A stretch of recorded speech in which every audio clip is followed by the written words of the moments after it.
saya. Empat piring. Ya, tidak tahu. It's not the most appetizing seeing someone eating ice cream, is it? Anda punya ini? No, tidak. Cukup. Habis. We like chendol. It's good. It's a good dessert. It's nice. Not with durian. Just not with durian, please. Don't spare us durian and chendol. It's not a combination that should ever go together. Alright, hari ini kami jalan ke restoran Indonesia untuk makanan. We're very excited. Maybe today I should just try and speak in or Melayu all day. I don't know if I'd do very well. Kami bisa makan di sini, huh? Duduk di sana, ya? Giulia's actually a little better than me. No, I'm not. It's Dia lebih pintar daripada saya. Saya bodoh. I think I'm better at listening, but you're better at talking. So I just get shy. Yeah, Giulia's first language is actually Italian, but she speaks English better than a lot of English people do. I mean, she speaks better English than, in fact, I do.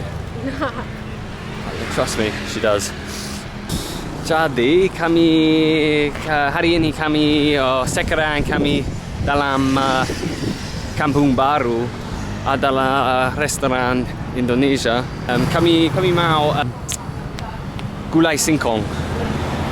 If you know what it is, cassava leaf. Load of like Indonesian restaurants in this area, and the thing with the Indonesian restaurants is they tend to have a little more vegetarian-friendly options, and there is some similarities between the Malaysian and Indonesian foods, so it is quite good for us. There's a few dishes we are very passionate about.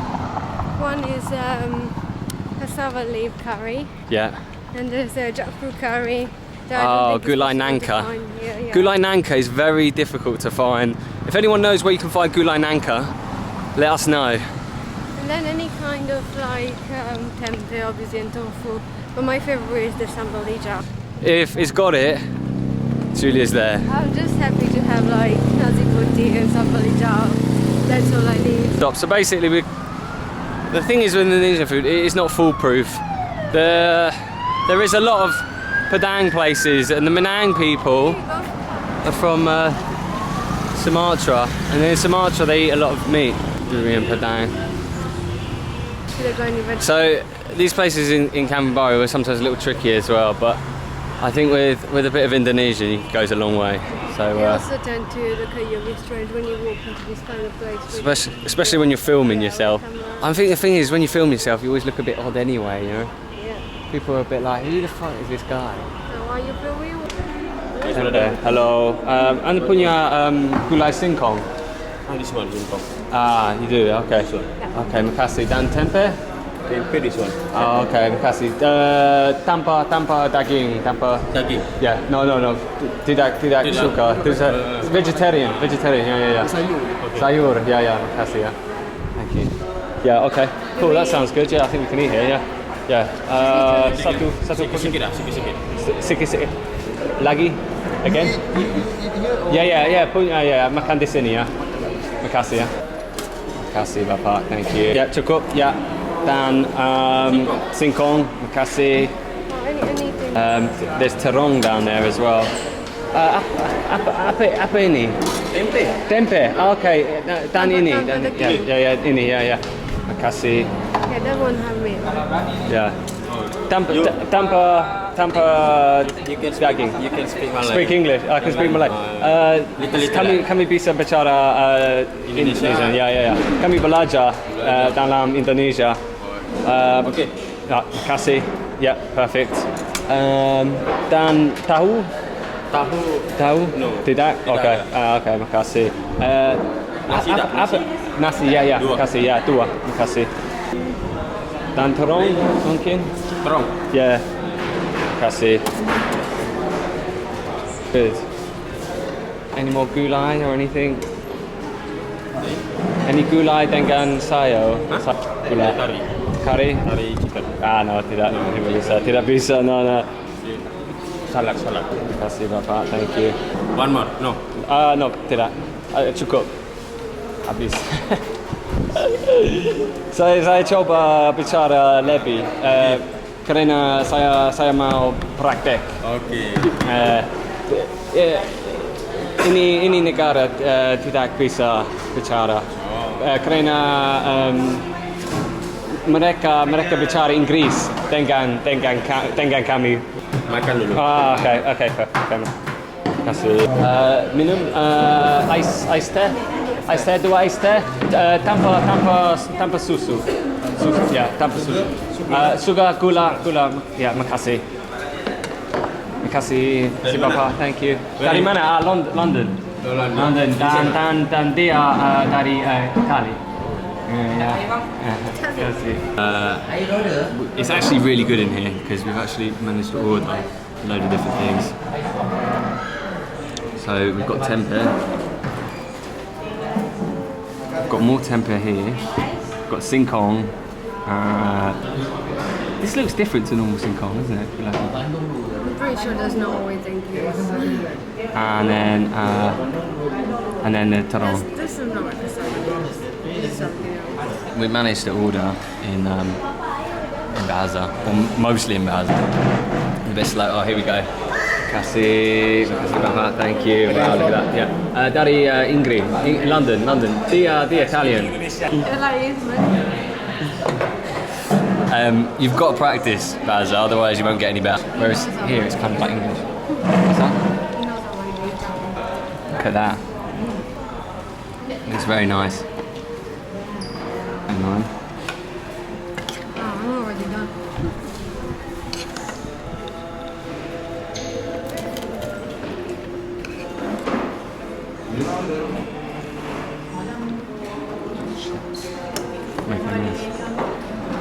We've got a lot of different tempehs, pretty good. We've got tempeh goreng and tempeh.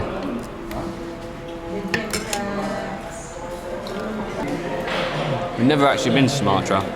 We've only ever been to Java. Jawa Barat. West Java. We weren't sure about this one. See, I thought I was ordering gulai singkong, which is, I thought was a cassava leaf. Curry potato. I don't know. There might be dry fish in it. Try not to eat the fish, but eat the potatoes around it. The things you have to do to eat Indonesian food, eh? We had the same in Thailand quite a lot. You ask for a vegetarian curry, and unfortunately, all they can make you is a curry with fish sauce in it, because that's how it's made, or that's how it's been pre-made. So we actually, funnily enough, the best places to speak to someone if you're trying to learn language is actually either in a barber's where you're getting your hair cut, or in a taxi. We actually got into a taxi quite recently, and the taxi driver was from Jakarta, and we spoke the whole way in Bahasa Indonesian with him, and it was so funny. And actually, it turns out he couldn't actually speak English. He only knew numbers. So we had a good conversation with him. And I do find in Malaysia it's actually very difficult to speak, because I think they definitely do speak a lot different to Indonesians.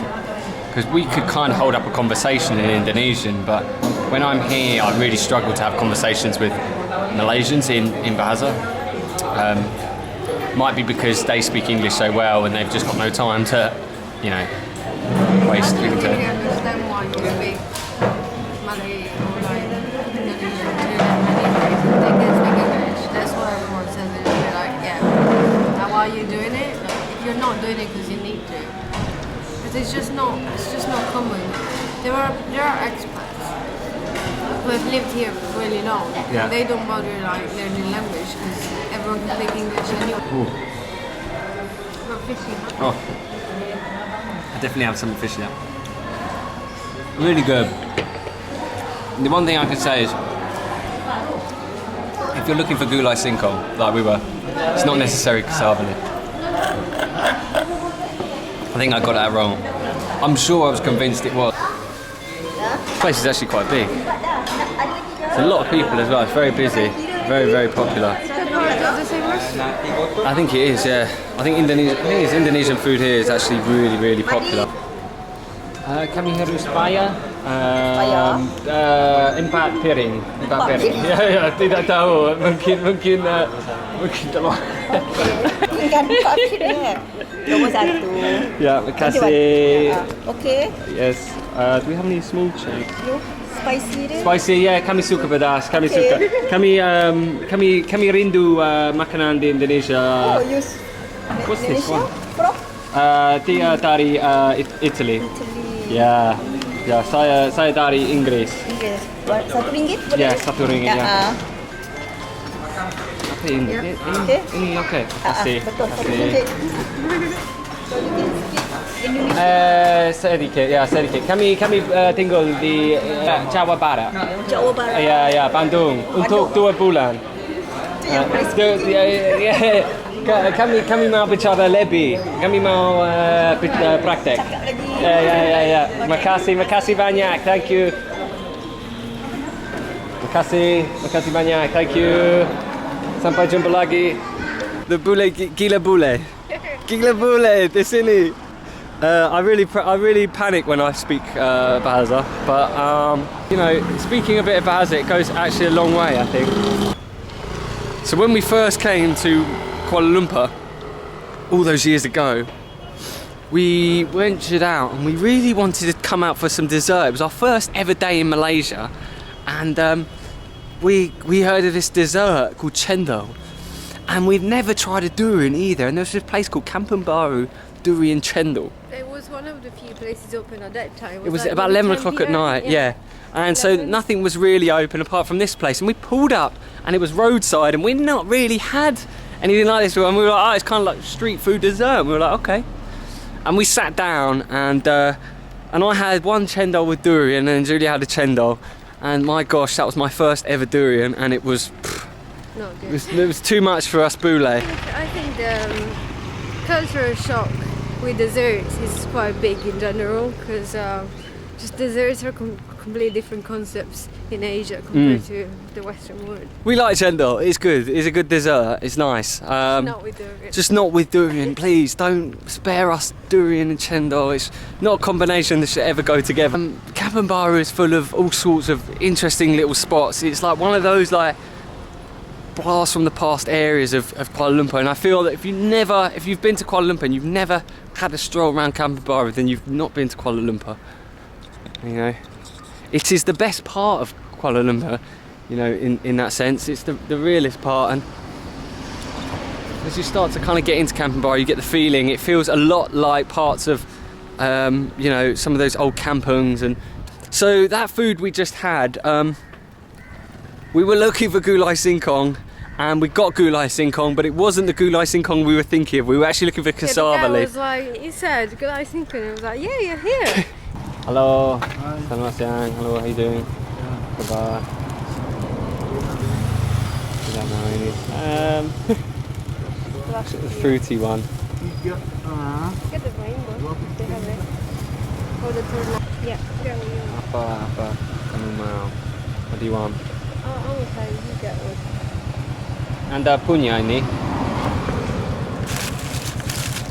Makasih. Mungkin ini, this one ya. Kasih satu. Makasih Bapak, thank you.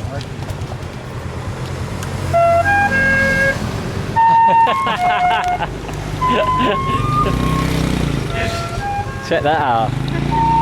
He's a mobile ice cream man. So this one, I've never had anything like this before. It's got jelly on the outside. It's not the most appetising seeing someone eating ice cream, is it? So what this is it's an ice lolly with some kind of jelly on the outside. Some kind of bubblegummy flavour. You know, the funny thing is everyone sees this modern city and goes, I can't believe this is Kuala Lumpur. You know, all this kind of nonsense and pavilion, and they show all this. But this is really, truly what Kuala Lumpur would have been like years ago. And you've got to truly love the culture, the people, and, you know, to really, really understand and really appreciate KL. And I think you can really appreciate it when you come down here. and see it for yourself. I've always wanted to meet someone in Kampung Baru. If anyone knows anyone in Kampung Baru, anyone's got friends, family, I'd love to be able the opportunity to go and see someone's house in Kampung Baru. See how people live properly. You're inviting yourself. I would love to be invited. If anyone knows anyone, we would love to go. Alright, look at that view. You've got the Petronas Towers towering over Kampung Baru. You know, you've got an area fighting to keep its tradition, and plenty of people who look very, very pleased and happy to still live here after all these years. I just want to add about old Kampung Baru is that people are always so friendly in this area. People on their bikes always ride round, they smile at you. Oh, they definitely smile at Giulia, but always very friendly people. It's good vibes. I think sometimes the thing is when you go to these places, when you go to Malaysia, if you stay, or any country in the world, if you stay on a tourist trail, you'll get the same kind of vibe. But if you come off it, then it's always good and interesting. So there you go, look, people smiled again. I smiled, they smiled, we all smiled. That is the secret to Malaysia. You smile and people will smile back.